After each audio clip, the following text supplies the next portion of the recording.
Bonjour, ici Stéphane Lévesque, bienvenue à l'info spéciale qui est en fait ton interview des gens qui animent ce beau lieu, dont Olivier Chenard, Xavier Nourry, Martin Mayotte et Elisabeth Dupont. Bon visionnement!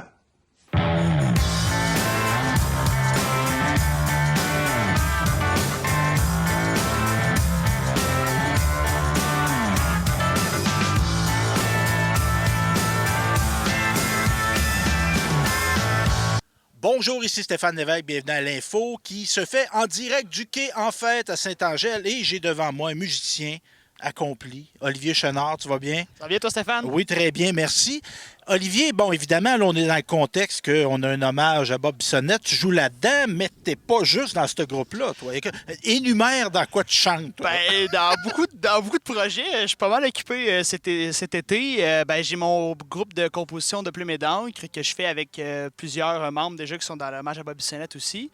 Sinon, j'ai un nouveau projet récemment qui s'appelle Sunseekers, un band de classic rock anglo avec des chansons originales de notre chanteur qui s'en vient pour bientôt, premier album. Hein? Ouais, fait que je suis pas mal occupé là. Je me garde en shape là, musicalement. Puis sinon, justement, je fais de la guitare pour plein d'autres projets aussi. Là. Parce que ça a-tu été difficile? Parce que oui, on va parler de ton parcours musical, mais là, on se fait pas des accroire. On sort de la pandémie.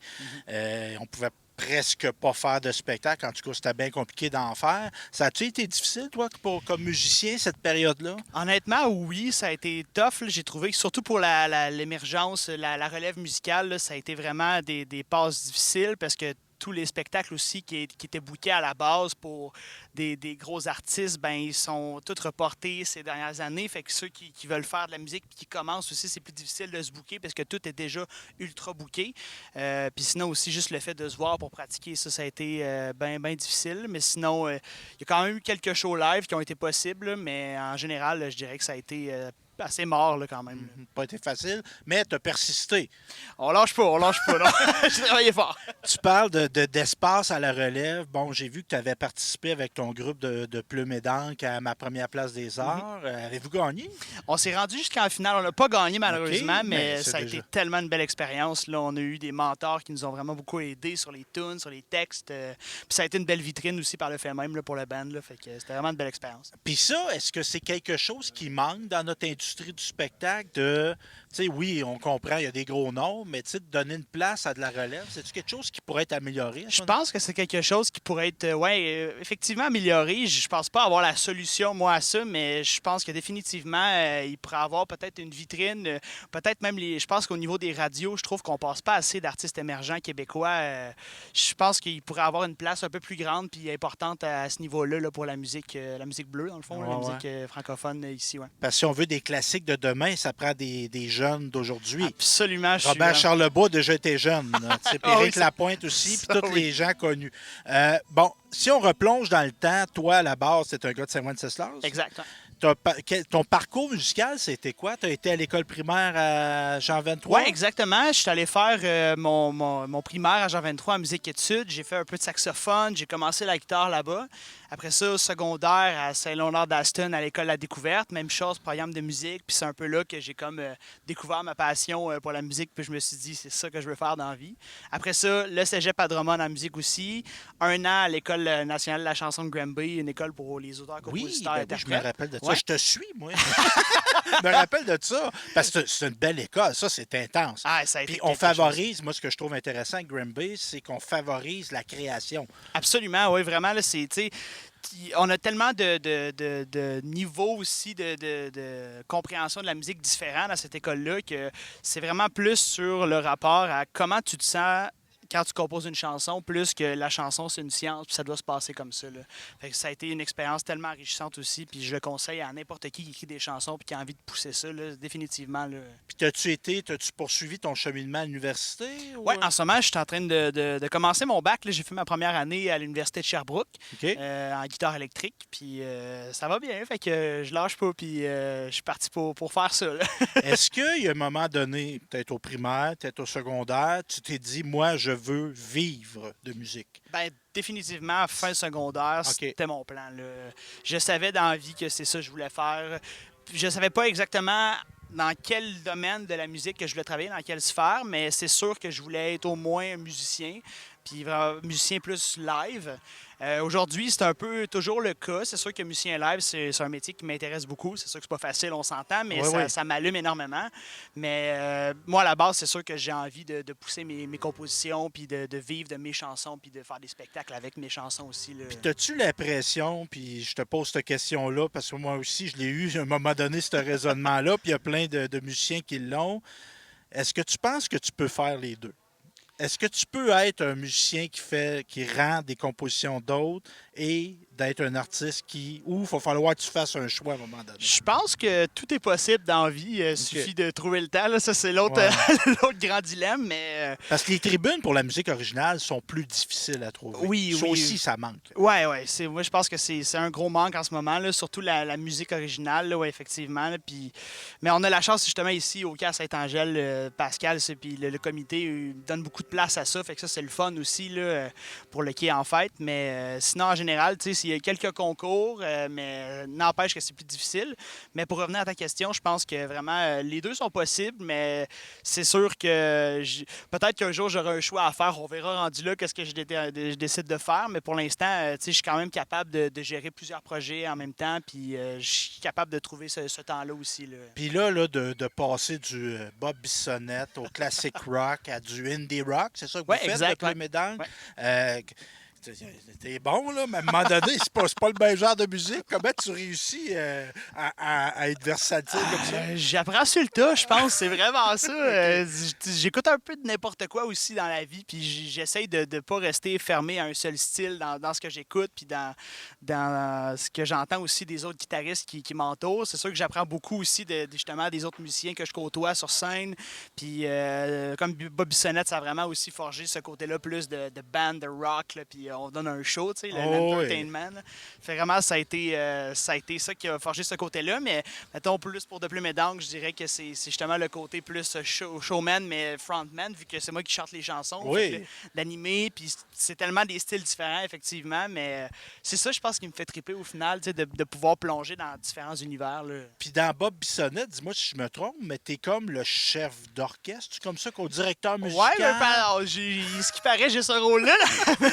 Mais ouais, ben, tu sais, je pense qu'on l'est tous, on l'est tous un peu d'une certaine façon. Mais oui, mon rôle, c'est plus de donner les cues aux bands, de dire, OK, la tune elle arrête là, OK, on part la tune là, ou des fois, je cale les solos, des choses comme ça. Okay. Mais à cette heure, on est tellement rendu rodé avec l'expérience que ça se fait tout seul. Mais c'est-tu quelque chose que tu envisages parce qu'il y a une forme d'enseignement là-dedans? Tu penses-tu devenir, oui, être musicien de scène, oui, faire des compositions, faire des albums, mais est-ce que tu envisages d'être professeur de musique?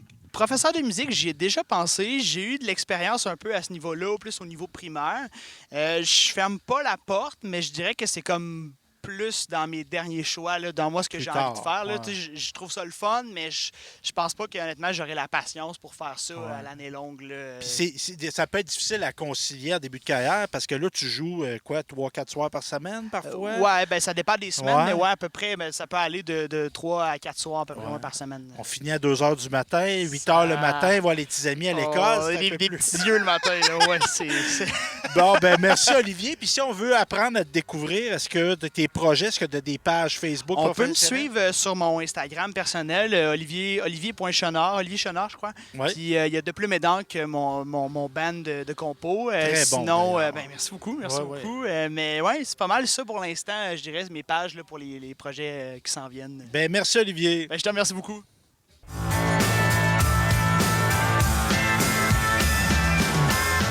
On est évidemment dans ce site magnifique, moi, que j'adore, qui est en fête. Il faut se rappeler que ça n'a pas toujours été aussi grandiose, ce site-là. Tu fréquentais-tu, toi, le quai de Saint-Angèle? Xavier Nourry, coordonnateur de Quai en fête. Tu venais-tu bomber ici un peu, toi, avant que ça soit beau comme ça, là? Ben c'est sûr que j'étais un peu prépubère pour venir bomber ici, comme tu dis. C'est pas un mot que j'utilise dans mon jargon habituel, mais effectivement, j'ai connu l'ancien quai, comme j'aime l'appeler plus communément, là, avant que toutes les infrastructures soient ici, quand les véhicules pouvaient circuler sur le site et où il y avait encore des feux de la Saint-Jean. C'est comme l'activité principale de chaque village, je crois. Là. Fait que ça a changé. Puis toi, à la base, Xavier, t'es un gars de Saint-Angèle. Oui, exactement. Comment t'as fait ton entrée dans l'équipe de Quai en fête? J'ai commencé vraiment graduellement. Je pense que je me demande si j'étais au secondaire, peut-être même fin primaire. J'ai commencé en faisant la navette, le petit train. Je voyageais le monde tranquillement. Puis après ça, j'ai eu de plus en plus de responsabilités. Fait que justement, au sein du rendez-vous au fleuve, tranquillement, j'ai fait le ménage. Puis après ça, le quai en fête est arrivé. Fait que là, je suis embarqué avec l'équipe du quai en fête. Puis depuis que je suis embarqué, on s'est jamais quitté. Bon, c'est bien ça. Puis juste pour les gens comprendre qu'en fait, c'est un OSBL. Ouais, C'est un exactement. organisme sans but lucratif qui organise, qui anime ce site-là durant l'été. Il y a entre autres Clairette Biron qui est la présidente. Oui, C'est toujours elle, la exactement. Plus de présidente. 60 événements, en fait. Oui, 60. On va en parler justement. Tu vas en nommer un après l'autre. Non, non, c'est pas vrai. Donc, Clairette qui est avec le CA. Il y a Pascal Doucet qui est directeur général. Et toi, tu es coordonnateur. Ben, ça consiste en quoi être coordonnateur de qui, en fait? En fait, être coordonnateur, c'est vraiment comme arrimer toutes les tâches de l'équipe ensemble, s'assurer que tout du bon déroulement en fait de la soirée, puis aussi c'est patcher s'il y a un manque à quelque part. Fait que tu sais, je sais que le jeudi des fois je suis au bar, ce soir tu sais, ce soir en fait durant l'été, j'étais à la billetterie. C'est sûr que aussi des fois il m'arrive de prendre des photos, de faire un peu de lumière. Fait que tu sais, c'est vraiment une multitâche, autant faire du bureau que du terrain là. Fait que c'est vraiment agréable pour ça là. Je suis vraiment dans mon domaine en fait là. Oui, parce que c'est un emploi à temps plein pour à l'année longue ou plutôt durant l'été? C'est vraiment saisonnier, OK. puis c'est du plus que temps plein, Oui, je te oui. dirais. Là, je manque pas d'heures au quai. Là. Parce qu'évidemment, on vient ici, on vient voir un spectacle, on vient voir un show de lutte, on vient voir... oui, il y a des spectacles musicaux, il y a de la lutte, mais juste énumérer un peu en résumé, on a dimanche dans la musique classique. On a Dimanche Musique et Bulle. Peut-être qu'avant, c'était un petit peu plus axé sur le classique. Je vous dirais vraiment que c'est... Moi, j'appelle ça un moment de détente. Là. C'est OK. vraiment... Oui, il y a du classique qui va se faire là, comme il va y avoir du jazz, comme il va y avoir de l'acapella. Fait que, tu sais, c'est vraiment quelque chose qui est tranquille, les gens arrivent. C'est vraiment des événements spontanés. On a les mercredis Saint-Libre qui laissent vraiment la place aux talents de Locaux. la région. Là. Ouais, OK. vraiment locaux. Puis on a nos gros événements tu sais, que là, ils se déroulent durant les fins de semaine. Fait que là, on n'hésite pas à faire venir peut-être des plus gros groupes. Si on pense à l'année, justement, 2022, on a Edith Butler, La Bottine Souriante. On a eu Lendemain de veille aussi. Là, fait que c'est vraiment cool pour ça. Puis on a cette année, je pense que c'est la première année, la Maison créative de Bécancour qui vient Oui. faire des activités d'initiation aux arts. Oui, exactement. Dans le fond, premièrement, on a des artisans. Puis on a aussi la Maison créative qui vient initier, justement, les visiteurs du quai à toutes sortes de pratiques d'art. Je sais que durant l'été, au moment où se déroule l'entrevue, on a eu justement une initiation à la craie sur l'asphalte. On a eu une initiation à la poterie, à l'impression 3D. Puis tout l'été, justement, ils vont nous montrer un nouveau métier d'art à chaque dimanche. Ah, OK. Ah, c'est intéressant, Ouais. ça. Parce qu'on est dans une volonté d'ouverture. Tu sais, c'est un site, on veut être accessible aux gens dans la diversité aussi. Ouais. Bon, là, exemple, on se fait pas désaccroire. On est quelle date, là, le 16, 15 juillet? On doit être aux 16 juillet, je pense. Bon, là, ce soir, c'est hommage à Bob Bissonnette. Ouais. Salut Bob Gorgé avec Wooden. Ou les Wooden Shape, dans le fond. Puis en plus, ça, c'est quand même cool que tu en parles. Tu sais, c'est un groupe vraiment qui a débuté au Camp Fête, justement, dans les Dimanches Musique et Bulle. L'année passée, c'était la première partie de Quartz. Puis cette année, ils viennent faire la première partie de Bob. Puis ils font une partie aussi avec Bob Bissonnette pour remémorer l'album de mémoire, Le Temple, qui est un album symphonique que Bob a fait juste avant de décéder. Là, fait que c'est vraiment cool. Oui, c'est bien. Puis, lors d'un événement comme ça, tu parlais d'équipe, il y a combien de gens qui vont être impliqués dans le déroulement d'un spectacle? Si on compte l'équipe d'employés, l'équipe de coordination, plus l'équipe de bénévoles, on parle peut-être d'une quinzaine d'employés pour ce soir-là. OK. Puis, au niveau des bénévoles, comment on réussit à en mobiliser à chaque année, à peu près? Ben, Plusieurs dizaines, là? Ouais, je vous dirais qu'on est vraiment chanceux parce que les bénévoles au quai sont vraiment généreux de leur temps, sont vraiment très, très, très impliqués. Là. Fait que, tu sais, ils n'hésitent pas vraiment à faire du 3-4 soirs semaine de bénévolat. Fait qu'on n'a pas une énorme équipe, mais on a une équipe qui est vraiment engagée et qui ont vraiment le quai en fait sur le cœur. Oui. Parce que c'est des gens, moi, en tout cas, je viens assez souvent, ils sont toujours là. Il y a un esprit de famille. Ouais. C'est comme leur été. Ils viennent Ben oui. passer leur été ici. Ouais, ben moi, j'aime les communément. Nos bénévoles, c'est nos mamies. OK. Notre brigade verte des jardins qui s'occupe justement de la propreté du site, de l'environnement et tout ça, c'est nos enfants. Puis là, après ça, on monte dans l'échelle familiale. Et toi, t'es quoi? T'es mon oncle? Moi, je m'appelle le Bambin Senior. On n'est pas encore rendu comme Pascal Titre, le directeur général, là, mais... Mais c'est intéressant de te parler, Xavier, aujourd'hui, parce que ce cheminement-là, tu as grandi avec l'événement. Oui, exact. C'est mon premier travail, en fait. Oui, fait que tu as grandi à l'événement, puis ça a même, tu travailles ici, puis ça a modulé tes choix d'études. En quoi tu étudies ou en quoi tu vas étudier? Bien là, je m'en vais étudier en événementiel, puis c'était vraiment pas le chemin que je pensais emprunter, justement, parce que moi, j'étais vraiment axé sur avoir ma compagnie, tu sais, gérer une business. Puis là, j'ai touché le quai en fait, justement, l'organisation d'événements. Puis là, j'ai vraiment eu la piqûre. Puis c'est là-dedans que je veux, la gestion de projet. Puis C'est quoi qui t'allume là-dedans? c'est. Ben, les horaires. Je suis vraiment plus quelqu'un qui vit tard le soir. J'adore aussi tout ce qui est culturel. Les gens, tu sais, personne ne vous impose un spectacle. Fait que les gens, quand ils viennent ici, sont tout le temps heureux, sont tout le temps joyeux, c'est festif, on danse, on rit. Tu sais, mes plus gros fous rires, je les passe tout le temps ici. Puis comme j'aime le dire, ici, je travaille pas. Là, tu sais, je vis la meilleure été que je pourrais pas vivre. Là. Ah ouais. Caroline, merci. Puis si on veut en apprendre davantage sur Quai en Fête, évidemment, site Internet. Quenfête.ca. On est vraiment actif aussi sur notre page Facebook. Tu sais, à chaque événement en fait, qui se déroule, qui se déroulera, qui s'est déroulé, il y a tout le temps des photos qui sont mises sur le site. Il y a une brève description. Sur notre site Internet aussi, il y a une description des événements. Puis on n'hésite pas à mettre plus de contenu que passé. Là. Il y a aussi des stories qui disparaissent à tous les 24 heures. Fait que c'est sûr qu'au moment où l'entrevue va passer, peut-être que ce ne sera pas disponible. Ah oui, mais on est actif, on anime Ouais. le site Puis même, il y a des physique, mais événements. on anime le site virtuel aussi. Oui, puis même quand nous, on n'est pas là, il y a des professeurs qui viennent donner des cours. Fait que, tu sais, nous, on n'est peut-être pas sur le site tout le temps. Nous, c'est 5 jours sur 7, mais 7 jours sur 7, on est assuré d'avoir quelque chose sur le site, que ce soit du pound, du yoga, du tai chi, il y a tout le temps quelque chose. Ben, bravo, la gang. Ben merci.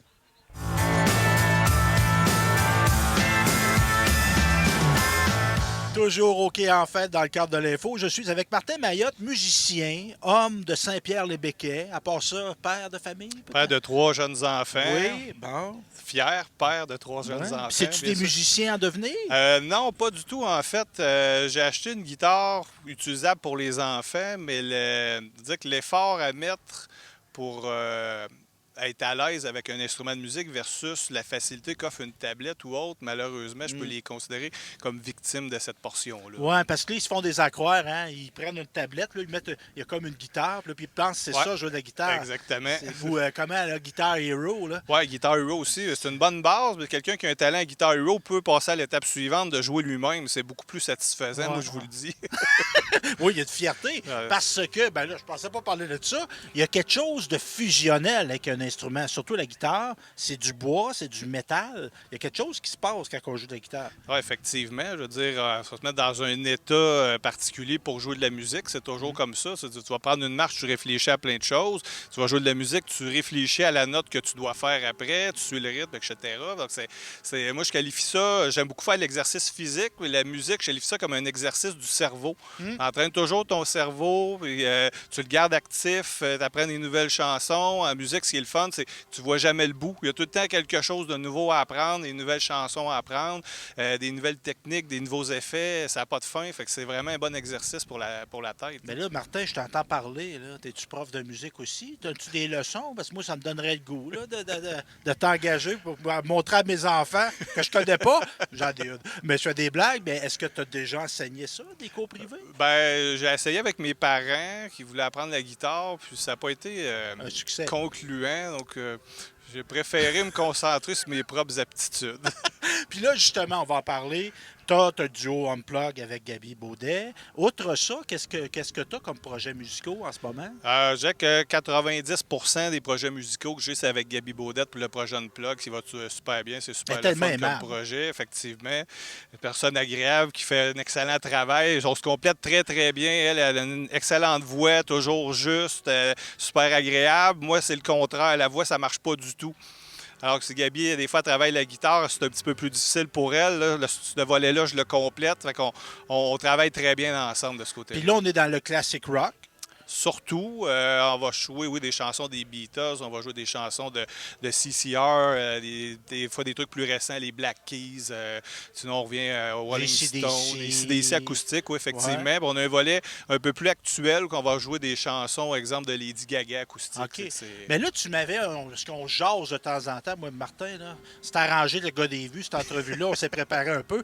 Tu m'avais titillé un peu qu'un projet de duo plus métal. Me trompes-tu? Ben, métal plus rock. Ça, le rock que je vais faire avec le duo Unplug, ça va être peut-être classé comme plus du soft rock. Alors que j'ai un projet avec un autre ami de là-dessus qui s'appelle Éric Dénommé, que là, on va y aller peut-être avec des chansons qu'on pourrait qualifier, entre guillemets, plus agressives. Exemple, on va jouer du Iron Maiden, Number of the Beast acoustique, ce qui fait vraiment différent. Ben oui. Metallica.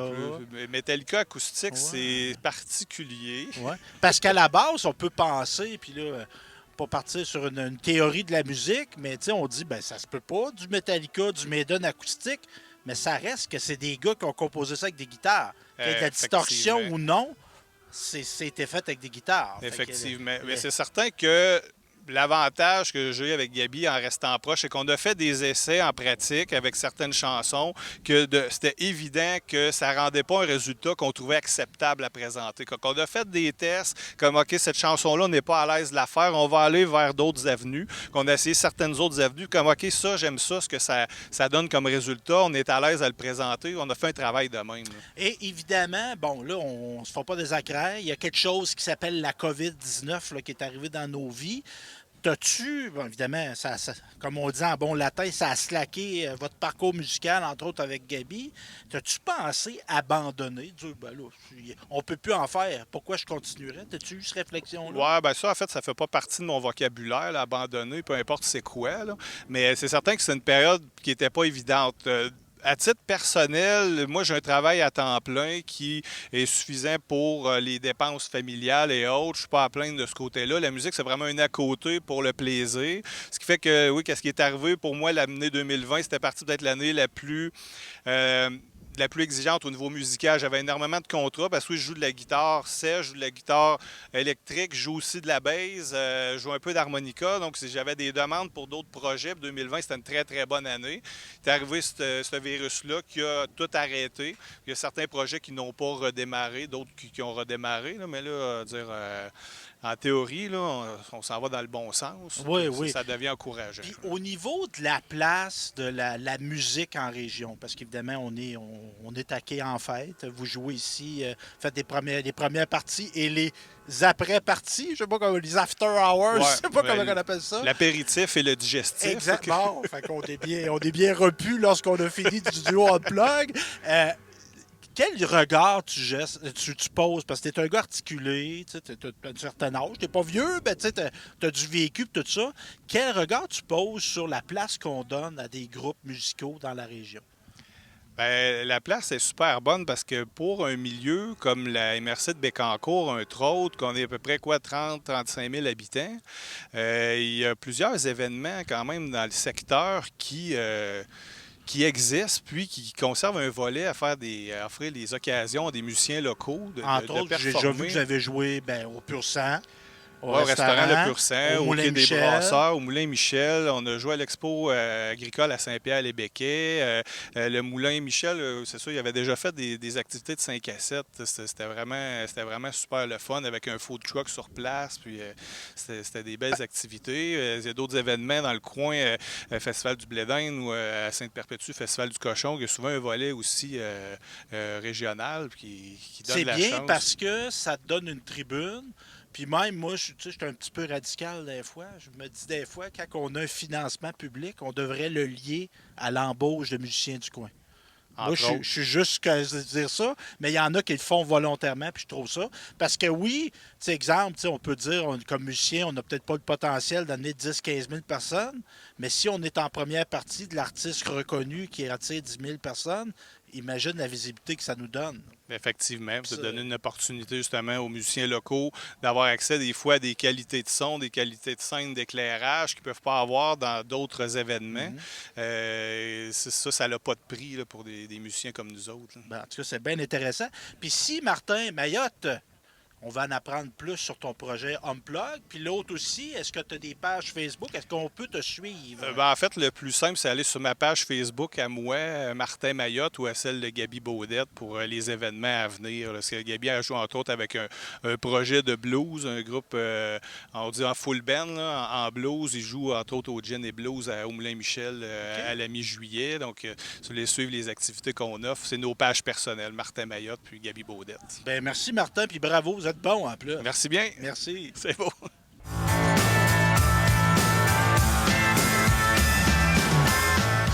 On parlait du quai en fête qui donne place à des musiciens locaux. Bien, on est conséquent et on donne place à la Maison des jeunes du coin. Oui. Maison des jeunes, la forteresse Élisabeth Dupont, ça va bien? Mais oui, ça va bien. Et là, explique-nous, il y a des gens qui sont venus à quai en fête cet été. Ouais. Ils ont vu qu'il y avait un service de restauration et ils ont vu des jeunes qui étaient là. Explique-nous, c'était quoi ça? C'était une implication, un moyen de financement de la Maison des jeunes? Ben oui, en fait, là, nous, on s'est toujours impliqués là, à certains événements là, qu'il y avait sur le quai. C'est sûr qu'avec l'arrivée de Quai en fête, là, on s'impliquait déjà là, avec le cinéma plein air ou ces trucs-là. Fait qu'on s'est équipé là, d'une machine à barbe à papa puis une machine à popcorn. Puis il y a eu la pandémie, donc les autofinancements ont été pas mal annulés. Et puis, c'est Pascal, en fait, là, qui nous a proposé là, de faire cette implication-là, ce qu'on pensait pas tant que c'était pour fonctionner. Puis finalement, nos jeunes sont vraiment là. On peut voir là, qu'on a pas mal toujours une dizaine de jeunes là, qui ont envie d'être là. Fait que c'est bien le fun. Parce que dans le fond, lorsqu'il y a un événement au quai, ils ont une cabane, un emplacement où ils vont faire, on offre quoi, du popcorn. Il n'y a pas de cuisson. Outre le popcorn, là. Mais oui, il y a des hot dogs. Ben oui, c'est oui, vrai. c'est vrai. Mais il n'y a pas de frites. Non. Mais on a des chips, on a de la liqueur, etc., barbe à papa, Ouais, etc. Et jujube, ouais. tout ça. Donc, tu as des jeunes qui viennent Ouais. sur une base volontaire. C'est sur une base volontaire pour certains. Pour d'autres, dans le fond, le but, c'est notre camp d'été annuel.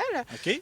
Fait que oui. C'est quoi ça? Un camp d'été dans une maison de jeunes? Oui, ben oui. Ouais. À chaque année, on a eu plusieurs voyages. Même là,